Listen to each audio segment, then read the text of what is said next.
बिहार सरकार के 4 लाख से अधिक कर्मचारियों और 2 लाख से अधिक पेंशन भोगियों के लिए बड़ी खबर है।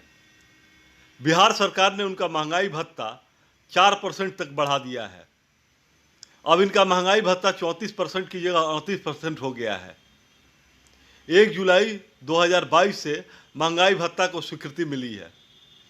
राज्य सरकार पर इस मद में 863 करोड़ रुपए का अतिरिक्त खर्च आएगा।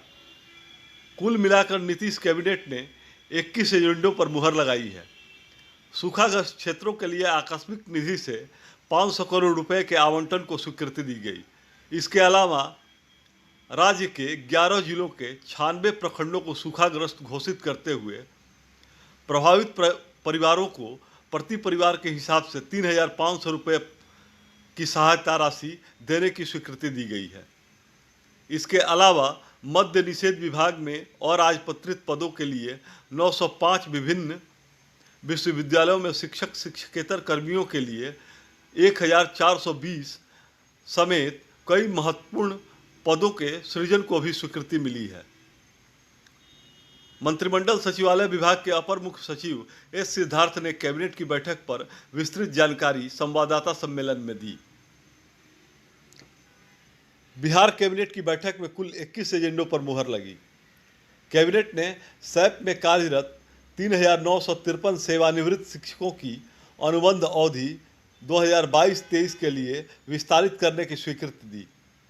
इसके अलावा बिहार के प्रोबेशन निदेशालय ने अतिरिक्त 97 निम्न वर्गीय लिपिक, 30 उच्च वर्गीय लिपिक और 10 प्रधान लिपिक यानी कुल 137 अतिरिक्त लिपिक संवर्ग के पदों की स्वीकृति दी गई।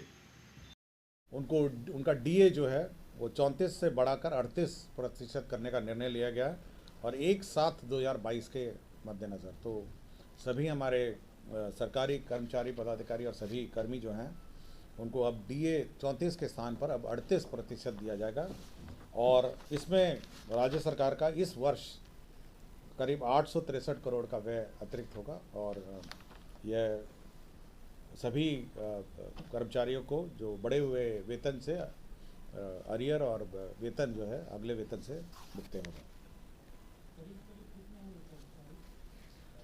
करीब होंगे करीब आज के दिन में 4 लाख से ऊपर हैं रेगुलर, 4 लाख से ऊपर ही हैं, 5 लाख पे पहुंच ही रहे होंगे जो बहालियाँ हो रही हैं और पेंशनर भी हैं इसमें सरकारी कर्मचारी और पेंशनर का भी, पेंशनर अलग है तो पेंशनर का भी डीए बढ़ गया।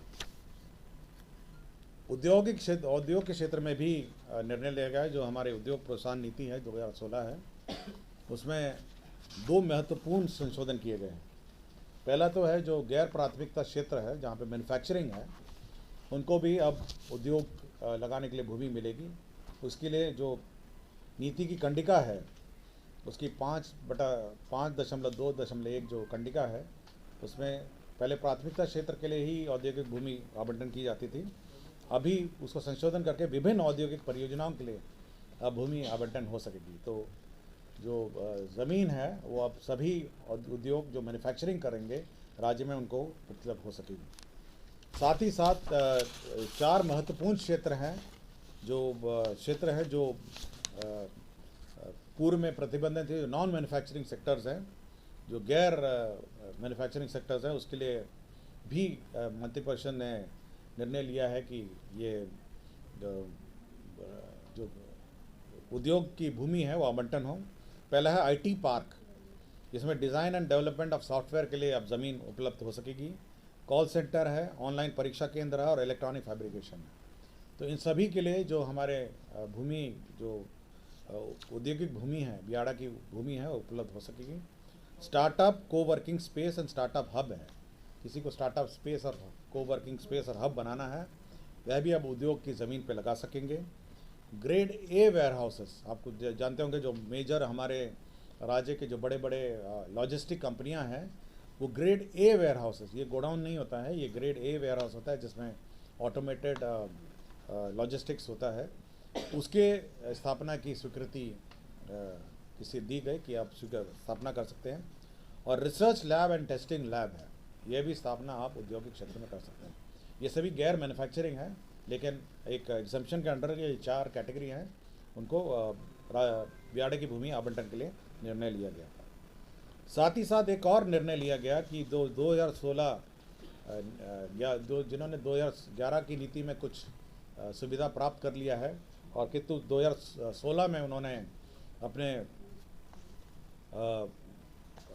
और एक्सपेंशन और अन्य परियोजना में उन्होंने उद्योग लगाया है, तो ये निर्णय लिया गया कि जिन्होंने 2016 में एक्सपेंशन या अन्य कार्यों में लगाया गया तो उनको उन कार्यों में प्रोत्साहन दिया जाएगा जो उन्होंने 2011 की नीति के अंतर्गत उन्होंने इस्टेब्लिश नहीं किया।